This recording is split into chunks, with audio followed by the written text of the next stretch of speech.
ಶ್ರೀ ಸ್ಕಂದ ಪುರಾಣ ಅಧ್ಯಾಯ 19 ಸಮರ ಕೋಲಾಹಲ. ಇತ್ತ ಶೂರಪದ್ಮನು ತನ್ನ ಪ್ರಿಯ ಕುಮಾರನಾದ ವಜ್ರಬಾಹುವು ಹತನಾದುದನ್ನರಿತು ತುಂಬ ದುಃಖ ಸಾಗರದಲ್ಲಿ ಮುಳುಗಿ ಶೋಕಿಸುತ್ತಿರಲು ಧರ್ಮಕೋಪನೆಂಬ ಆತನ ಚತುರ ಮಂತ್ರಿಯು ಸಾಮಯಿಕವಾದ ಹಿತೋಕ್ತಿಗಳಿಂದ ಶೂರಪದ್ಮನನ್ನು ಸಮಾಧಾನಪಡಿಸಿದನು. ಕೂಡಲೇ ಆ ರಾಕ್ಷಸಾಧಿಪನು ಬೇರೊಂದು ಬ್ರಹ್ಮಾಂಡದಿಂದ ಬ್ರಹ್ಮನನ್ನು ಬರಮಾಡಿ ಆತನಿಂದ ಹಾಳಾದ ತನ್ನ ರಾಜಧಾನಿಯನ್ನು ಪುನಃ ಸುಂದರವಾಗಿ ನಿರ್ಮಾಣ ಮಾಡಿಸಿದನು. ಅಲ್ಲದೆ ಕುಮಾರಸ್ವಾಮಿಯ ಪಾರುಪತ್ಯ ಮಾಡುವುದಕ್ಕೆ ರಭಸದಿಂದ ಯುದ್ಧ ಸಿದ್ಧತೆಯಲ್ಲಿ ತೊಡಗಿದನು.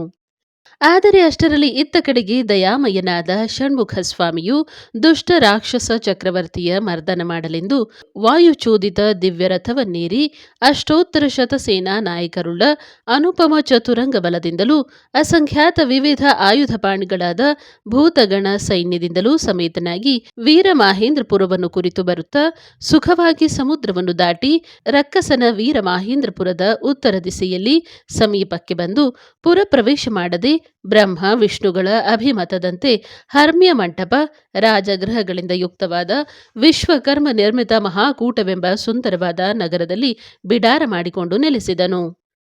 ಷಣ್ಮುಖ ಸ್ವಾಮಿಯ ಆಗಮನದ ವಿಷಯವನ್ನು ನಾರದರಿಂದ ತಿಳಿದ ಶೂರಪದ್ಮನು ಕ್ರೋಧಾನ್ವಿತನಾಗಿರಲು ಅಷ್ಟರಲ್ಲಿ ಗೂಢಾಚಾರನು ಬಂದು ಜಿಯ ಕುಮಾರಸ್ವಾಮಿಯು ಭೂತಸೇನೆಗಳೊಡನೆ ನಿರಾಯಾಸವಾಗಿ ಶರಧಿಯನ್ನು ತರಿಸಿ ವೀರಬಾಹುವಿನಿಂದ ಹಾಳಾದ ಲಂಕಾನಗರಿಯನ್ನು ನೋಡಿ ಆನಂದಿಸುತ್ತಾ ನಿನ್ನ ನಗರದ ಉತ್ತರ ದ್ವಾರದ ಸಮೀಪದಲ್ಲಿ ವಿಶ್ವಕರ್ಮನಿಂದ ಮಹಾಕೂಟವೆಂಬ ಸುಂದರ ನಗರವನ್ನು ನಿರ್ಮಾಣ ಮಾಡಿಸಿ ಅಲ್ಲಿ ನೆಲೆಸಿರುವನು. ಅಲ್ಲದೆ ಹರಿಬ್ರಹ್ಮಾದಿಗಳಿಂದಲೂ ರುದ್ರಗಣಗಳಿಂದಲೂ ಕೂಡಿಕೊಂಡು ನಿನ್ನೊಡನೆ ಯುದ್ಧ ಮಾಡುವ ಸಿದ್ಧತೆಯಲ್ಲಿರುವನು ಎಂದು ಭಿನ್ನಯಿಸಿದನು. ದೂತನ ಮಾತುಗಳನ್ನು ಕೇಳಿದ ಮೇಲಂತೂ ಶೂರಪದ್ಮನಿಗೆ ಅತಿಶಯ ಕ್ರೋಧದಿಂದ ಹುಚ್ಚು ಹಿಡಿದಂತಾಯಿತು. ಕೂಡಲೇ ತನ್ನ ಔರಸಪುತ್ರನಾದ ಭಾನುಗೋಪನನ್ನು ಕರೆಯಿಸಿ, ಎಲೈ ವೀರಪುತ್ರನೇ, ನೀನು ಅಸಂಖ್ಯಾತ ಸೇನಾಬಲ ಸಹಿತನಾಗಿ ಆ ಕುಮಾರನನ್ನೆದುರಿಸಿ ಸೋಲಿಸಿ ಆ ಉದ್ಧಟ ಕುಮಾರನನ್ನು ಬಂಧಿಸಿತಾ ಎಂದು ಆಜ್ಞಾಪಿಸಿದನು. ಆಗ ಭಾನುಕೋಪನು ತಂದೆಯ ಆಜ್ಞೆಯನ್ನು ಶಿರಸಾವಹಿಸಿ 30,000 ಕುದುರೆಗಳನ್ನು ಹೂಡಿದ ಸಾಲಂಕೃತವೂ ಸುಸಜ್ಜಿತವೂ ಆದ ರಥವನ್ನೇರಿ ಕೋಟಿ ರಥ ಸಹಿತವಾದ ಚತುರಂಗ ಬಲ ಸಮೇತನಾಗಿ ಷಣ್ಮುಖನ ಮೇಲೆ ದಾಳಿಯನ್ನೆಸಗಲು ಭರದಿಂದ ಸಾಗಿದನು. ಅಷ್ಟರಲ್ಲಿ ಜಿತಸೂರ್ಯನಾದ ಭಾನುಕೋಪನ ಬರವನ್ನು ನಾರದರಿಂದರಿತು ಷಣ್ಮುಖ ಸ್ವಾಮಿಯು ತಡಮಾಡದೆ ತಕ್ಕ ಸೇನಾ ಬಲದೊಡನೆ ವೀರಬಾಹುವಿಗೆ ಭಾನುಕೋಪನನ್ನು ಎದುರಿಸಲು ವೀಳೆಯವಿದ್ದು ಕಳುಹಿದನು. ವೀರಬಾಹುವಿನ ಸೈನ್ಯದ ಮುಂಚೂಣಿಯಲ್ಲಿದ್ದ ಅಸಂಖ್ಯಾತ ಭೂತಗಣಗಳು ಭಾನುಗೋಪನ ದೈತ್ಯ ಸೈನ್ಯವನ್ನು ಎದುರಿಸಿದವು. ಕುದುರೆಗಳಿಂದ ಕುದುರೆಗಳನ್ನು, ಆನೆಗಳಿಂದ ಆನೆಗಳನ್ನು, ಪದಾತಿಗಳಿಂದ ಪದಾತಿಗಳನ್ನು ಅಪ್ಪಳಿಸಿ ರಕ್ಕಸರಿಂದಲೇ ರಕ್ಕಸಕುಲವನ್ನು ನಾಶ ಮಾಡತೊಡಗಲು ದೈತ್ಯ ಸೈನ್ಯದಲ್ಲಿ ಹಾಹಾಕಾರವೆದ್ದಿತು. ಆಗ ಅನಲವೆಂಬ ಭಾನುಕೋಪನ ಒಬ್ಬ ಸೇನಾ ನಾಯಕನು ಭೂತಗಣಗಳ ಉಪಟಳವನ್ನು ದಮನ ಮಾಡಲೆತ್ನಿಸಿ ಸಫಲನಾಗದೆ ಸಿಂಹಗಣಾಧೀಶ್ವರನಿಂದ ಮಡಿದನು. ಇದರಂತೆ ಚಂಡ, ಅಜಮುಖ ಎಂಬ ಇಬ್ಬರು ದೈತ್ಯ ಸೇನಾ ನಾಯಕರು ಅನಲನ ಹಾದಿಯನ್ನೇ ಹಿಡಿದರು. ಭಾನುಗೋಪನು ಉಗ್ರ ಮೊದಲಾದ ಗಣಾಧೀಶ್ವರರ ಉರಿವಣಿಗೆಯನ್ನು ಕಂಡು ಅತ್ಯಂತ ಕೋಪಾವಿಷ್ಟನಾಗಿ ಆ ಭೂತಗಣಗಳ ಸಮೂಹದೊಡನೆ ಬಹು ಭಯಂಕರವಾದ ಕಾಳಗಕ್ಕೆ ತೊಡಗಿದನು. ಭಾನುಗೋಪನ ಉರುಬೆಗೆ ಉಗ್ರ, ಪಿನಾಕಿ ಮೊದಲಾದ ಭೂತಗಣ ನಾಯಕರು, ರುದ್ರ, ದಂಡಕ, ನಿರಂಜನ, ಕಪಾಲ, ದಂಡಲೋಚನೆ ಮೊದಲಾದ ಲಕ್ಷವೀರರು, ವೀರಸಿಂಹ, ವೀರಮಾರ್ತಾಂಡ ಎಂಬ ಸೇನಾ ನಾಯಕರು ನೆಲಕ್ಕುರುಳಿದರು. ವೀರಾಂತಕ, ವೀರಮಹೇಶ್ವರ, ವೀರಮಹೇಂದ್ರ ಮೊದಲಾದ ಪಂಚವೀರರು ಸೋತು ಹಿಮ್ಮೆಟ್ಟಿದರು. ಇದನ್ನೆಲ್ಲ ನಿರೀಕ್ಷಿಸುತ್ತಿದ್ದ ವೀರಬಾಹುವು ಭಾನುಗೋಪನ ವೀರತನಕ್ಕೆ ಅಚ್ಚರಿಪಟ್ಟು ಮನದಲ್ಲಿ ಕುಮಾರಸ್ವಾಮಿಯನ್ನು ವೇದೋಕ್ತವಾಗಿ ಸ್ತುತಿಸಿ ಕೋದಂಡಧಾರಿಯಾಗಿ ತ್ರಿಪುರ ಸಂಹಾರ ಕಾಲದ ಶಿವನಂತೆ ತನ್ನ ಭವ್ಯ ಧನುಸ್ಸಿನ ಸಿಂಜಿನಿಯನ್ನು ನೀವಿ ಠೇಂಕಾರ ಮಾಡುತ್ತಾ ಭಾನುಕೋಪನನ್ನು ಎದುರಿಸಿ ಕ್ರೂರವಾದ ಮಾರ್ಗಣಗಳಿಂದ ಭಾನುಕೋಪನನ್ನು ಮುಚ್ಚಿದನು. ಇವರೀರ್ವರಿಗೂ ಸಮದಂಡಿಯಿಂದಲೇ ಭಯಾನಕ ಕಾಳಗವು ಮೊದಲಿಟ್ಟಿತು. ಇವರೀರ್ವರ ಘೋರ ಸಂಗ್ರಾಮದ ಫಲವಾಗಿ ಅಸಂಖ್ಯಾತ ಬಂಧಗಳೆದ್ದು ಕುಣಿದವು. ಶಿರಗಳು, ಎಲುಬುಗಳು ರಾಶಿ ರಾಶಿಯಾಗಿ ಬಿದ್ದಿದ್ದವು. ರಕ್ತವು ಮಹಾಪೂರ ಬಂದ ನದಿಯಂತೆ ಭೋರ್ಗರೆದು ಹರಿಯುತ್ತಲಿತ್ತು. ಎಲ್ಲಿ ನೋಡಿದರಲ್ಲಿ ರಣಭೂಮಿ, ರಕ್ತದ ಕೆಸರೇ ಕೆಸರಾಗಿತ್ತು. ಶೇನ, ಕಾಗ, ಶ್ವಾನ, ನರಿ ಮೊದಲಾದ ಮೃಗ ಪಕ್ಷಿಗಳಿಂದಲೂ ಪ್ರೇತ ಪಿಶಾಚಿಗಳಿಂದಲೂ ರಣಭೂಮಿ ಗಿಜಿಗಿಟ್ಟು ಭಯಾನಕವಾಗಿ ತೋರುತ್ತಲಿತ್ತು.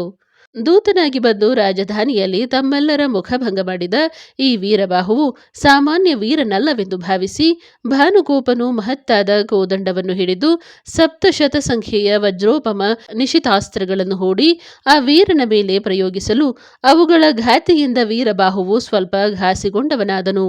ಆದರೂ ಕೂಡಲೇ ಪುನಃ ಚೇತರಿಸಿಕೊಂಡು ಸಿಂಹನಾದ ಮಾಡುತ್ತಾ ಭಾನುಗೋಪನ ಧನುಸ್ಸನ್ನು, ರಥಾಶ್ವಗಳನ್ನು, ಬತ್ತಳಿಕೆಯನ್ನು 14 ಬಾಣಗಳಿಂದ ಕತ್ತರಿಸಿ ನಾಶಮಾಡಿ 1000 ಬಾಣಗಳಿಂದ ಭಾನುಕೋಪನ ಎದೆಯನ್ನು ಘಾತಿಸಿದನು. ಇದರಿಂದ ಅತ್ಯಂತ ಕ್ರೋಧಗೊಂಡ ಭಾನುಕೋಪನು ಮತ್ತೊಂದು ರಥವನ್ನೇರಿ ಬರುತ್ತಾ ಈತನನ್ನು ಧನುರ್ವಿದ್ಯೆಯಿಂದ ಸೋಲಿಸುವುದು ಅಸಾಧ್ಯ ಎಂದು ಯೋಚಿಸಿ ಮಹಾಭಯಂಕರವೂ ದಶದಿಕ್ಕುಗಳಿಗೆ ಘನಘೋರತಮವನ್ನು ಕವಿಸುವಂತಹುದು ಮೋಹಕರವೂ ಆದ ಸಮ್ಮೋಹನಾಸ್ತ್ರವನ್ನು ಹೂಡಿ ಅಭಿಮಂತ್ರಿಸಿ ಕಿವಿಯವರೆಗೆ ಉಗಿದು ಬಿಡಲು ವೀರಬಾಹು ಸಹಿತವಾಗಿ ಆತನ ಸಮಸ್ತ ಚತುರಂಗ ಬಲವು ನಿದ್ರಾಸಕ್ತವಾಗಿ ರಣಭೂಮಿಯಲ್ಲಿ ಉರುಳಿತು. ಇದನ್ನು ಕೂಡಲೇ ಸಮಸ್ತ ಭೂತ ಗಣಹೃದಯವಾಸಿಯೂ ದಯಾಮಯನೂ ಸಚ್ಚಿದಾನಂದ ವಿಗ್ರಹನೂ ಆದ ಕುಮಾರಸ್ವಾಮಿಯು ಹೇಮಕೂಟಪುರದಲ್ಲಿ ಸಿಂಹಾಸನಾಸೀನನಾಗಿಯೇ ಅರಿತು ಅಲ್ಲಿಂದಲೇ ತನ್ನ ಶರಾಸನಕ್ಕೆ ಅಮೋಘಾಸ್ತ್ರವನ್ನು ಹೂಡಿ ಸಮ್ಮೋಹನಾಸ್ತ್ರದ ಮೇಲೆ ಬಿಡಲು ಅದು ಸಮ್ಮೋಹನಾಸ್ತ್ರವನ್ನು ಪರಿಪೂರ್ಣವಾಗಿ ಸೋಲಿಸಿತು.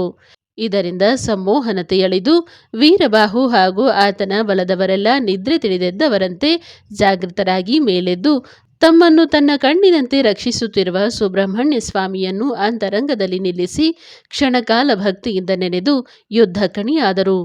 ಕೂಡಲೇ ವೀರಬಾಹುವು ಭಾನುಕೋಪನನ್ನು ವಿಳಂಬ ಮಾಡದೆ ಕೊಲ್ಲಬೇಕೆಂದೆಣಿಸಿ ತನ್ನ ಧನುಸ್ಸಿನ ಸಿಂಜಿನಿಗೆ ಮಹಾಸ್ತ್ರವಾದ ಪಾಶುಪತವನ್ನು ಹೂಡಿ ಅಭಿಮಂತ್ರಿಸಿ ಬಿಟ್ಟನು. ಭಾನುಕೋಪನು ಆ ಮಹಾಸ್ತ್ರವನ್ನು ಎದುರಿಸಲಾರದೆ ಕೂಡಲೇ ರಥದಿಂದಿಳಿದು ಸೂಕ್ಷ್ಮ ರೂಪವನ್ನು ತಳೆದು ಅಲ್ಲಿಂದ ಓಡಿ ತನ್ನ ಅರಮನೆಯನ್ನು ಸೇರಿದನು. ಕೂಡಲೇ ಭೂತಗಣಗಳು ಭಾನುಗೋಪನ ಬೆನ್ನು ಹತ್ತಿ ಅವನನ್ನು ಸೆರೆ ಹಿಡಿದು ಸೇನಾ ಮಧ್ಯಕ್ಕೆ ತರೋಣವೆಂದು ಸೂಚಿಸಿದರು. ಆಗ ವೀರಬಾಹುವು ಸೋತು ಓಡಿ ಹೋದವರನ್ನು ಹಿಡಿದು ತಂದು ಅಪಮಾನ ಮಾಡಬಾರದು. ಅವನು ಮರಳಿ ಬಂದು ನಮ್ಮೊಡನೆ ಯುದ್ಧಕ್ಕೆ ತೊಡಗಿದಲ್ಲಿ ಅವನನ್ನು ಸಂಹರಿಸದೇ ಬಿಡುವುದಿಲ್ಲ ಎಂದು ಅವರಿಗೆ ಹೇಳಿ ಸಾಂತ್ವನಗೊಳಿಸಿ ಆ ಮಹಾಸ್ತ್ರವನ್ನು ಉಪಸಂಹರಿಸಿದನು. ನಂತರ ಜಯಘೋಷ ಮಾಡುತ್ತಿರುವ ತನ್ನ ಸಮಸ್ತ ಬಲ ಸಮೇತನಾಗಿ ಷಣ್ಮುಖ ಸ್ವಾಮಿಯನ್ನು ಕಾಣಲು ವೀರಬಾಹುವು ರಣಭೂಮಿಯಿಂದ ಮಹಾಕೂಟದೆಡೆಗೆ ನಡೆದಿರಲು ಇತ್ತ ಅಂಶುಮಾಲಿಯು ತನ್ನ ನಿತ್ಯದ ಕರ್ತವ್ಯವನ್ನು ಕೊನೆಗೊಳಿಸಿ ಅಸ್ತನಾದನು. ಮರುದಿನ ಸಮಸ್ತ ಸೇನಾಪತಿಗಳು ಭೂತಗಣಗಳು ವೀರಬಾಹುವಿನ ನೇತೃತ್ವದಲ್ಲಿ ಕುಮಾರಸ್ವಾಮಿಯ ಬಳಿಗೆ ಹೋಗಿ ನಮಸ್ಕಾರವನ್ನು ಮಾಡಿ ಸ್ತುತಿಸಿ ಆತನಿಂದ ಆಶೀರ್ವಾದ ಸಹಿತವಾದ ಯುದ್ಧ ವೀಳೆಯವನ್ನು ಪಡೆದು ಸಮರಾಂಗಣಕ್ಕೆ ನಡೆದರು. ಭೂತಗಣಗಳಿಗೂ ದೈತ್ಯರಿಗೂ ಘನಘೋರ ಸಂಗ್ರಾಮವೇ ಮೊದಲಿಟ್ಟಿತು. ಭೂತಗಣಗಳು ಭೀಮ ಭೂರುಹಗಳಿಂದಲೂ ಉನ್ನತ ಪರ್ವತಗಳಿಂದಲೂ ಬೃಹತ್ ಶಿಲೆಗಳಿಂದಲೂ ಸದೆಬಡಿದು ರಾಕ್ಷಸರನ್ನು ನಾಶಗೊಳಿಸಲಾರಂಭಿಸಿದರು. ಈ ಆಘಾತಗಳನ್ನು ಸಹಿಸಲಾರದೆ ದೈತ್ಯರು ಕಂಗೆಟ್ಟರು. ಇದನ್ನು ಕಣ್ಣಾರೆ ಕಂಡು ಸಿಂಹವಕ್ತ್ರನ ಸುತನಾದ ಅತಿವೀರನು ಅತ್ಯಂತ ಕ್ರೋಧಾವಿಷ್ಟನಾಗಿ ಮುಂಚೂಣಿಗೆ ಧಾವಿಸಿ ಬಂದು ಯುದ್ಧಕ್ಕೆ ಕೈಗೊಟ್ಟನು. ಅವನನ್ನು ಉಗ್ರನೆಂಬ ಗಣಾಧೀಶನು ಎದುರಿಸಿದನು. ಅತಿವೀರನು ಏರಿ ಬಂದ 3 ರಥಗಳನ್ನು 3 ಬಾರಿಯೂ ಪರ್ವತದಿಂದ ಅಪ್ಪಳಿಸಿ ಪುಡಿ ಪುಡಿ ಮಾಡಿದನು. ಇದರಿಂದ ಕ್ರೋಧಾವಿಷ್ಟನಾದ ಅತಿವೀರನು ಬೇರೊಂದು ದಿವ್ಯ ರಥವನ್ನೇರಿ ಬಂದು ತಡಮಾಡದೆ ಆಗ್ನೇಯಾಸ್ತ್ರ, ವರುಣಾಸ್ತ್ರ, ಬ್ರಹ್ಮಾಸ್ತ್ರ ಮೊದಲಾದ ದಿವ್ಯಾಸ್ತ್ರಗಳನ್ನು ಪ್ರಯೋಗಿಸಿ ಉಗ್ರನನ್ನು ಸಂಹರಿಸಲೆತ್ನಿಸಿದನು. ಶಿವಕೃಪಾ ಪೋಷಿತನಾದ ಉಗ್ರನು ಶಿವನನ್ನು ಧ್ಯಾನಿಸುತ್ತಾ ಆ ದಿವ್ಯಾಸ್ತ್ರಗಳನ್ನು ಒಂದೊಂದಾಗಿ ನುಂಗತೊಡಗಲು ಅತಿವೀರನು ಕ್ಷಣಕಾಲ ದಿಗ್ಮೂಢನಾದನು. ಮರುಕ್ಷಣದಲ್ಲಿ ಅತಿ ಕೋಪದಿಂದ ಶತ್ರುಂಜಯವೆನಿಪ ಘೋರವಾದ ಪಾಶುಪತಾಸ್ತ್ರವೆಂಬ ಸಾಯಕವನ್ನು ಉಗ್ರನ ಮೇಲೆ ಪ್ರಯೋಗಿಸಿದನು. ಆ ಭಯಂಕರವಾದ ಶಿವಾಸ್ತ್ರವು ರುದ್ರಾಟ್ಟಹಾಸವನ್ನು ಮಾಡುತ್ತಾ ನಾನಾ ವಿಧ ಸರ್ಪಗಳನ್ನು, ಭಯಂಕರ ಯಮದೂತರನ್ನು, ಘೋರವಾದ ಆಯುಧಗಳನ್ನು ಉಗುಳುತ್ತಾ ಬ್ರಹ್ಮಾಂಡವನ್ನೇ ವ್ಯಾಪಿಸುತ್ತಾ ಭಯಾನಕವಾಗಿ ಮೃತ್ಯುವಿನಂತೆ ಉಗ್ರನೆಡೆಗೆ ಧಾವಿಸಿ ಬರತೊಡಗಿತು. ಕೂಡಲೇ ಉಗ್ರನು ಆಯುಧಗಳನ್ನೆಲ್ಲ ತ್ಯಜಿಸಿ ಕೈಮುಗಿದು ಶಿವಪಂಚಾಕ್ಷರಿ ಮಂತ್ರವನ್ನು ಪಠಿಸುತ್ತಾ ಶಂಕರ, ಮಹಾದೇವ ಶಂಭೋ, ಅಭವ, ನನ್ನನ್ನು ಪಾಲಿಸು, ರಕ್ಷಿಸು ಎಂದು ಧ್ಯಾನಿಸುತ್ತಾ ನಿಲ್ಲಲು ಆಹುತಿಗೊಳ್ಳಲು ಬಂದ ಆ ಮಹಾಸ್ತ್ರವು ಉಗ್ರನನ್ನು ಮುಟ್ಟದೆ ನೇರವಾಗಿ ಕೈಲಾಸಕ್ಕೆ ತೆರಳಿ ಶಂಭುವನ್ನು ಸೇರಿತು. ತನ್ನ ಮಹಾದಿವ್ಯಾಸ್ತ್ರವು ಗುರಿಗೊಳ್ಳದೆ ವಿಫಲವಾದುದನ್ನು ತಿಳಿದ ಅತಿವೀರನು ಹಸ್ತದಲ್ಲಿ ದಂಡವನ್ನು ಹಿಡಿದು ಉಗ್ರನ ಮೇಲೆ ಎರಗಿದನು. ಕೂಡಲೇ ಉಗ್ರನು ಆ ದಂಡವನ್ನು ಕಸಿದುಕೊಂಡು ಅದೇ ದಂಡದಿಂದಲೇ ಅತಿವೀರನನ್ನು ಕೊಂದು ಹಾಕಿದನು. ಅತಿವೀರನ ಸಾವನ್ನು ಕಂಡು ತಾರಕಾಸುತ ಅಸುರೇಂದ್ರನು ಪ್ರಳಯ ಕಾಲದ ಮೇಘಗಳಂತೆ ಗುಡುಗುಡಿಸುತ್ತಾ ಬಂದು ಭೂತಗಣಗಳನ್ನು ಎದುರಿಸಿದನು. ಅಸುರೇಂದ್ರನ ಬಾಣಗಳ ಉರುಬೆಯನ್ನು ಸಹಿಸಲಾರದೆ ಭೂತಗಣಗಳು ತತ್ತರಿಸಿ ಹೋದರು. ಕನಕ, ಉನ್ಮತ್ತ, ಮತ್ತ, ಸಿಂಹ, ದಂಡಕ, ಸೋಮಕ, ವಿಜಯ ಮೊದಲಾದ ಭೂತಗಣಗಳು ಒಬ್ಬೊಬ್ಬರೇ ಅಸುರೇಂದ್ರನನ್ನು ಎದುರಿಸಿ ಆತನ ಉಗ್ರ ಶರಹತಿಯನ್ನು ತಾಳಲಾರದೆ ರಣಾಂಗಣದಲ್ಲಿ ಉರುಳಿದರು. ಕೂಡಲೇ ವೀರಬಾಹುವು ಅಸುರೇಂದ್ರನನ್ನು ಎದುರಿಸಿ ಕ್ರೂರವಾದ ಶರಹತಿಯಿಂದ ಅವನನ್ನು ನೋಯಿಸಿದನು.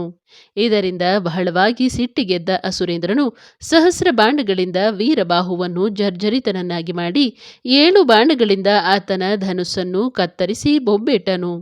ಆಗ ವೀರಬಾಹುವು ಸಾವರಿಸಿಕೊಂಡು ಕ್ರುದ್ಧನಾಗಿ ಆಕಾಶಕ್ಕೆ ನೆಗೆದು ಗುಹನನ್ನು ಧ್ಯಾನಿಸಿ ಖಡ್ಗಹಸ್ತನಾಗಿ ಅಸುರೇಂದ್ರನ ರಥಕ್ಕೆಯೇ ಜಿಗಿದನು. ತಡಮಾಡದೆ ಅಸುರೇಂದ್ರನ 2 ತೋಳುಗಳನ್ನು ಕತ್ತರಿಸಿ ನುಂಗಲು ಬಾಯಿ ತೆರೆದ ಅವನ ಶಿರಸ್ಸನ್ನು ಛೇದಿಸಿದನು. ವೀರನಾದ ಅಸುರೇಂದ್ರನು ಮೃತ್ಯುವನ್ನಪ್ಪಲು ದೈತ್ಯ ಸೈನ್ಯವು ಹಾಹಾಕಾರ ಮಾಡುತ್ತಾ ದಿಕ್ಕೆಟ್ಟು ಪಲಾಯನ ಮಾಡಿತು. ಇದನ್ನು ಕಣ್ಣಾರೆ ಕಂಡ ಶೂರಪದ್ಮನು ತನ್ನ ಸಾರಥಿಗೆ ತನ್ನ ರಥವನ್ನು ವೀರಬಾಹುವಿನ ಸಮ್ಮುಖಕ್ಕೆ ನಡೆಯಿಸಲು ಅನುಜ್ಞೆಯಿತ್ತು ಧನುಸ್ನಾರಿಯನ್ನು ತಾಡಿಸತೊಡಗಿದನು. ಅದು, ನನ್ನ ಸತಿಯು ನಿನ್ನ ಆಜ್ಞೆಯನ್ನು ಮೀರಬಾರದೆಂದು ಹೀಗೆ ತಾಡಿಸುವೆಯಾ ಎಂದು ಧನುಸ್ಸು ಕೇಳುವುದೇನೋ ಎಂಬಂತೆ ತೋರಿತು. ಹೆದೆಯ ಭೀಕರವಾದ ಧ್ವನಿಗೆ ಸಕಲ ಲೋಕಗಳು ನಡುಗಿದವು. ಬ್ರಹ್ಮಾದಿ ದೇವತೆಗಳು ಭೀತರಾದರು. 12 ಯೋಜನ ಅಳತೆಯಲ್ಲಿರುವ ಭೂತಗಣಗಳು ಸೇನಾಪತಿಗಳು ಒಟ್ಟಾಗಿ ಶೂರಪದ್ಮನನ್ನು ಮುತ್ತಿ ಶಿಲೆ, ವೃಕ್ಷ, ಪರ್ವತ, ವಿವಿಧಾಯುಧ ಇವುಗಳಿಂದ ಅಪ್ಪಳಿಸಿ ರಾಕ್ಷಸಾಧಿಪನನ್ನು ಕಂಗೆಡಿಸಲೆತ್ನಿಸಿದರು. ಆಗ ಶೂರಪದ್ಮನು ಶತಸಹಸ್ರಕೋಟಿ ಶರಗಳನ್ನು ಹೂಡಿ ವೀರಬಾಹುವಿನ ಸೈನ್ಯವನ್ನು ಛಿದ್ರ ವಿಚ್ಛಿದ್ರಗೊಳಿಸಿದನು. ಇದರಿಂದ ಎಷ್ಟೋ ಭೂತಗಣಗಳು ನೆಲಕ್ಕೆ ಉರುಳಿದವು. ಕೆಲವು ಸೇನಾ ನಾಯಕರು ಖಂಡಿತರಾದರು. ಕೆಲವರು ಬಾಣಹತೆಯಿಂದ ನೊಂದು ರಣಭೂಮಿಯಿಂದೋಡಿದರು. ಕೆಲವರು ವಿಶೇಷ ಗಾಯ ಹೊಂದಿ ನೆಲಕ್ಕೆ ಬಿದ್ದು ಹೊರಳಾಡಿದರು. ಆಗ ಸ್ವೇದೋದ್ಯತರಾದ ಗಣಾಧೀಶ್ವರರು ಭೂಮಿಗಿಳಿದು ಶೂರಪದ್ಮನನ್ನು ಎದುರಿಸಿದರು. ಕೂಡಲೇ ರಾಕ್ಷಸಾಧಿಪನು ಸಹಸ್ರಕೋಟಿ ಬಾಣಗಳನ್ನು ಪ್ರಯೋಗಿಸಿ ಅವರೆಲ್ಲರನ್ನೂ ಭೂಮಿಗೆ ಉರುಳಿಸಿದನು.